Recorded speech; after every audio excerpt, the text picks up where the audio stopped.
My name is Melanie. I am 100% pure Filipina. I'm from Pampanga, Philippines, but I spent the early part of my career in the USA. I married an American man 10 years ago. Today, I would tell you how my husband planned his move to the Philippines. We are a husband and wife team. These are his words and my post. How I planned my move to the Philippines. The planning for my move to the Philippines was a process that took me 1 year and was a part-time job. First and foremost, passport. You want to make sure you have a valid passport well in advance of your flight date. I plan logically. Have your valid passport in hand, then purchase your airline ticket. Second, and equally as important as the first and foremost, is the airline ticket. The sooner you purchase the airline ticket, then the sooner you are committed. I chose always Nippon Airways. ANA is affiliated with United Airlines, and there is a chance you could get a United Airlines airplane for your flight, even though you have reserved the flight with ANA. The important thing is to reserve your flight with ANA because the price of the airline ticket will be lower than if you reserve the flight with United Airlines.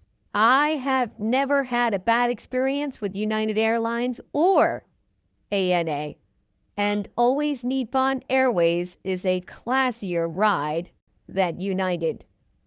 I can recommend other airlines, but I have purchased business class airline tickets from ANA for as little as $700 to $800. This flight can average a cost of $1,300 to $1,500 for regular coach seating. This is for the round trip and the most direct flight available. Thinking logically, and purchase your airline ticket before you sell your house. Banking and credit cards. You should have at least 2 bank accounts or more. If, for some reason, you have trouble with one account, you can use your other accounts as solutions to your banking work. Always try to find the banks that have 0 international transaction fees. Always try to have a solution to problems, banking problems, before the problem occurs. Credit cards can be looked at as accounts, and you should have as many as possible when traveling international. It's always a good idea to call your credit card company twice when asking about international transaction fees. Money transfers such as Western Union, Zoom, and PayPal can be solutions. However, you will need a Philippines bank account when you arrive in the Philippines for bank wires, bank transfers. If you want to know what works for me, then send me an email and put in the subject line international banking. I can only give advice based on my experience. My email address, angeluscityvlogger@gmail.com. If you retired, then you may want to get advice from 2 attorneys called CPAs. This stands for Certified Public Accountant. Number 4 on the list, travel visa for the Philippines. Future expats. Do not make quick decisions on what type of visa you will acquire. You can renew a tourist visa up to 36 months. You have time to decide your permanent resident visa once you are living in the Philippines. I will take a quick break and tell you just a little bit about myself.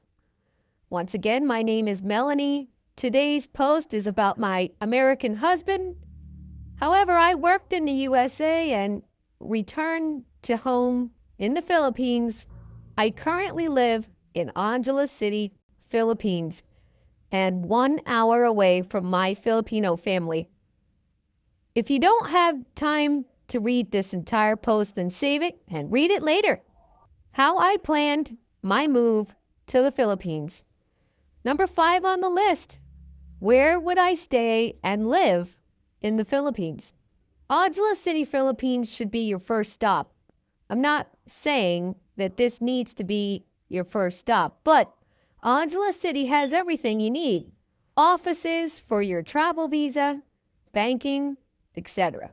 You can get your new place of residence set up quickly in Angeles City.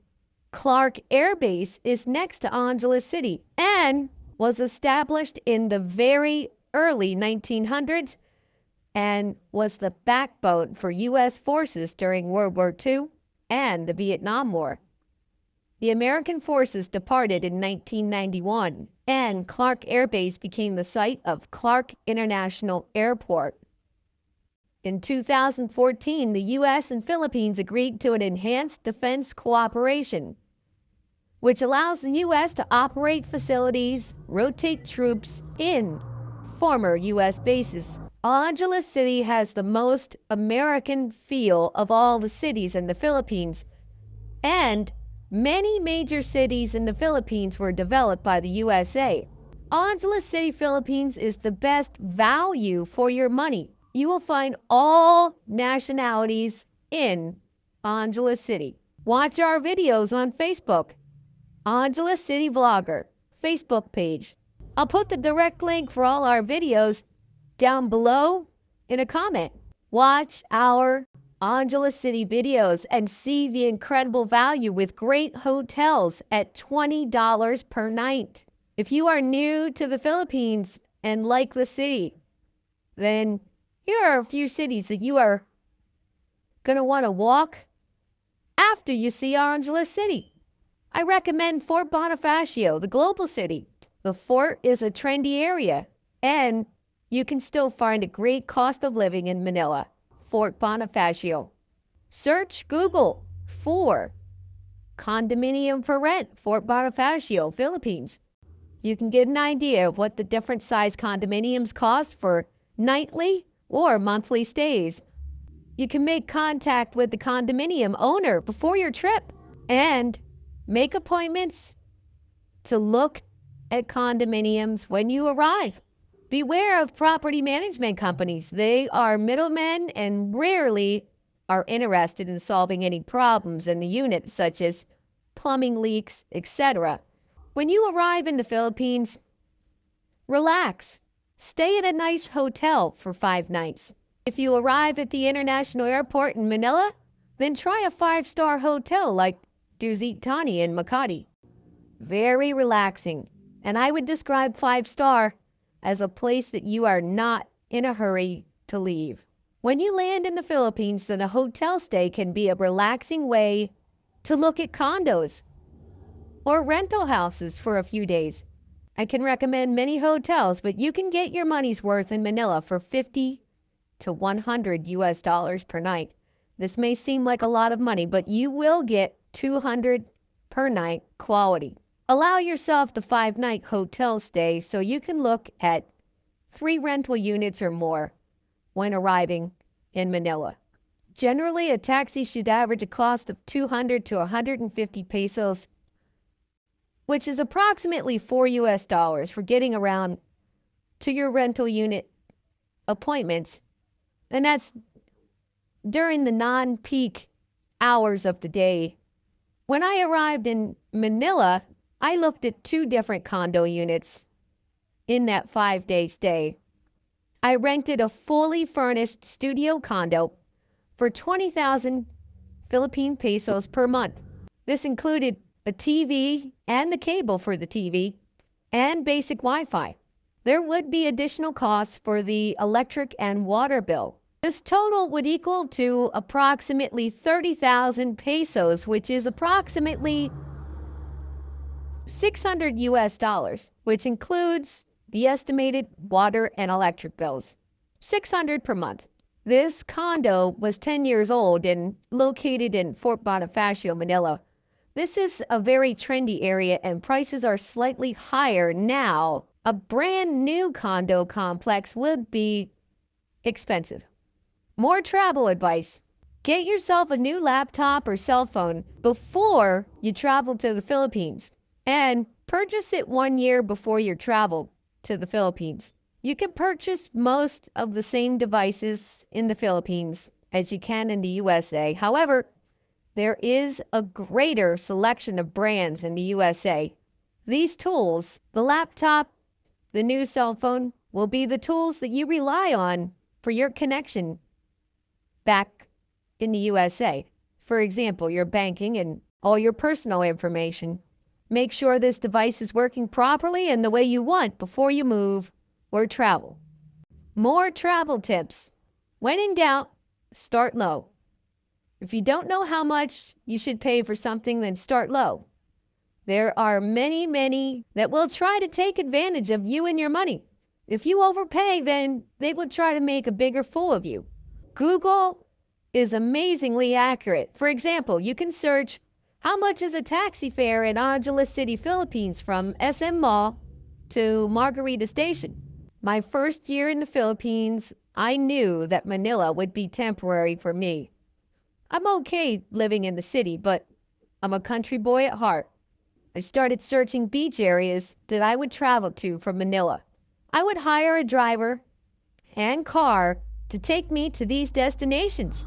I was living in Manila for 2 months, getting my Philippines bank account set up in order to transfer US dollars from the US banks to the Philippine banks.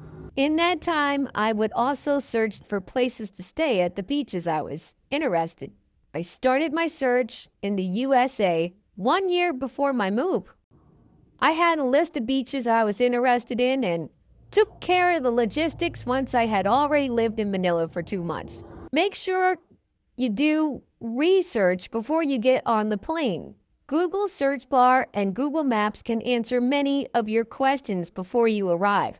Information on Google is very accurate. Google can also give you a feel for areas of your interest. Wikipedia. I wanted to live at a beach, but not so remote there was not a hospital. A city with the population of 100,000 or more would have to be within 30 minutes drive of the beach of my desire. And that's for the reason of hospitals. Are you planning a family? Do you need an area with good schools? Good schools from grades 1 to 7. Google and Wikipedia can help you with the specific searches you're looking for when it comes to the area you want to experience. Research climate in the Philippines. The Philippines has bigger mountains than I anticipated. If you like cool weather without all the ice and snow, then there are several locations in the Philippines where the mountains can be at an elevation of 9,500 feet, making the average temperatures very cool.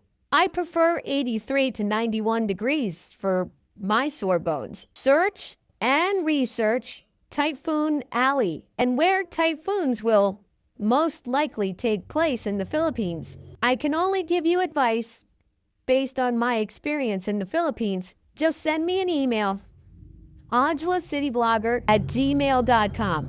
Please see Webster's Dictionary for the definition of creature comforts. What kind of creature comforts do you need?